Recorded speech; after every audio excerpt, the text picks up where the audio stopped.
Welcome back to The Young Voter.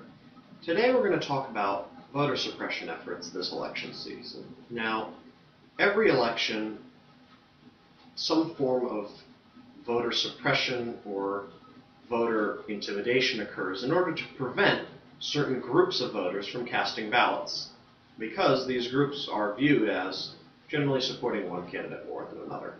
So this election season is no different. There have been allegations that there are a lot of groups that are going to be out there on election day trying to prevent voters from voting. In fact, there have already been allegations in many districts, many predominantly minority districts, that there have been people at polling places harassing people and trying to prevent them from voting. Now, prominently this year, the Tea Party, a lot of Tea Party groups, are initiating what they called poll watching, which basically they're saying that there are people that are going to try to commit voter fraud, that people who are not registered, who are here illegally, or who are not eligible to vote are going to go and vote. So they're taking it upon themselves to police the polling place. Now, don't ask me how they're going to be able to determine if someone is registered to vote or not based on just looking at the person outside the polling place. But that's their claim to fame this season. They're trying to prevent fraud, apparently. That's what they're trying to do. Now, interestingly enough, they've said that most of the districts, or in fact all of the districts that they're targeting, are minority districts. And of course, those districts generally go very solidly Democratic. So they're trying to prevent people from voting and to support the Republicans. In that sense, by suppressing the minority vote, it'll boost Republican numbers. Now, why, you may ask, why am I claiming this? Well, because it's not just Tea Party groups that are doing this. I mean, there are also some groups, birther groups, the groups that contest and say that Obama is not the president or is not able to be the president because he's not a citizen and we only have his nationality through his own testimony. He's the one who testified, so we really don't know if he's truly a citizen, etc. And one of these groups in Illinois said that they're going to be selecting poll watching crews, that they're selecting people to go to the polls and make sure that no fraud takes place. And asked for comment, when the leader of this group was asked for comment, she said to direct all questions to the Republican National Committee. That seems a little strange, no? I mean, you would expect that an attempt to suppress voter fraud would be a nonpartisan issue. I mean, both parties would be equally invested in making sure that no fraud occurs. I mean, the people that would be watching these polls would be nonpartisan because they wouldn't want to prevent certain people because they're Democrats from voting, but they wouldn't want to prevent Republicans from voting either. You'd hope that it would be a bipartisan effort to prevent voter fraud. But in this case, they're not even contesting the fact that they support Republicans. I mean, they're saying, for any information on poll watching groups in Illinois, please contact the Republican National Committee. I mean, that makes no sense. I mean, it literally implies that the wolves are going to be guarding the sheep. I mean, there's no question about it. I don't see, there's very little analysis to do. Republican groups are going into minority districts to protect against fraud, and in so doing, they're going to stop certain illegal voters from voting. They're Democratic voters, of course, so they're going to prevent them from voting, because in an effort to prevent voter fraud. Now, what does the Republican establishment have to say? What do Republican candidates have to say? Of course, they're jumping on the bandwagon. Mark Kirk, who was the GOP candidate for Senate in Illinois, said that he's proud to have poll watchers going to monitor the polls because he said that, quote, "We don't want the other side to jigger the numbers," quote. He specifically mentioned the South and West Side of Chicago as places where voter fraud was likely to occur. Of course, never mind that there have never been any allegations of voter fraud in those districts. No, I mean, but of course the Democrats are going to try to jigger the numbers. But how do they presume they're going to do that?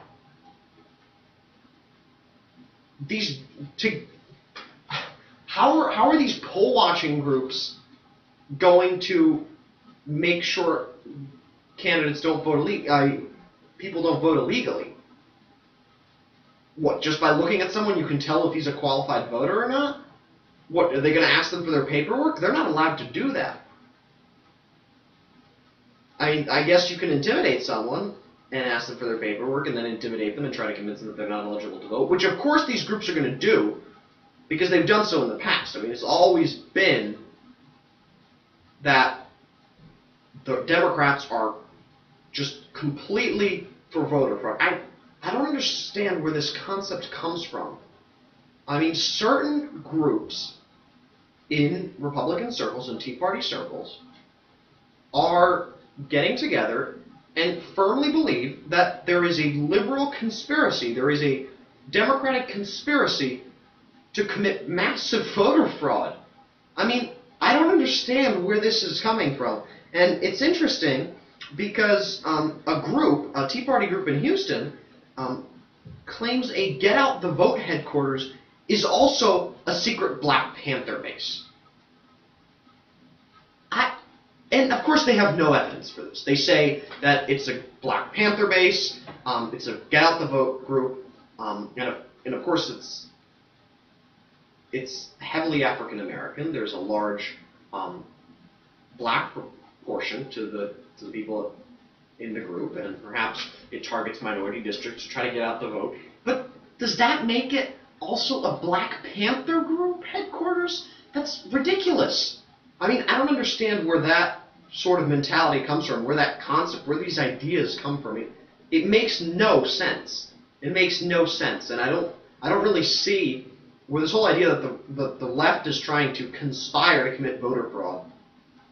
I don't see any evidence of it. I haven't seen any evidence of it, and if anyone watching this video has evidence of it, please point it out to me, because I really have not been able to find any evidence ever about this. I've found some evidence about Republicans trying to jigger the numbers, but even that evidence is not even convincing. I mean, a lot of people were talking about the voting machines in Ohio in 2004, that of course were manufactured by a company that donated to George W. Bush's campaign, etc. But even there, the evidence is not concrete. But there's no evidence on the other side. And I'm sick of people people firmly believing that there's a conspiracy to commit voter fraud. There is no conspiracy. You have no evidence of this. You have presented no evidence. You've just made claims. And now these people are going to go out there and try to prevent people from voting. Now, why is it important? Because it's voter suppression and it's voter intimidation, okay? And it's illegal, okay? We're not going back to the days of grandfather clauses and poll taxes, okay? This country is beyond slavery. This country is now set on equal voting. There's the Voting Rights Act, etc. Okay, if a person is registered and is eligible to vote, they're allowed to vote. They have the right to go to the polling place unhindered, okay, and not bothered by these poll watchers that are chomping at the bit to prevent people from voting because they supposedly are about to commit voter fraud. So this is just ridiculous, okay? This is absolutely ridiculous. And it's reverse fraud what they're doing, okay?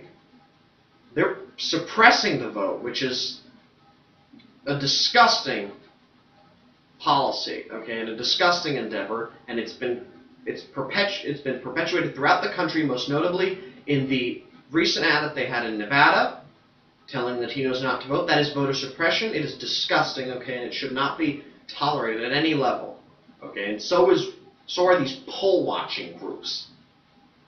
I mean, what do these poll-watching groups know? I mean, I would like someone from a poll-watching group to come out and say, what are they going to do to identify a potential hazard?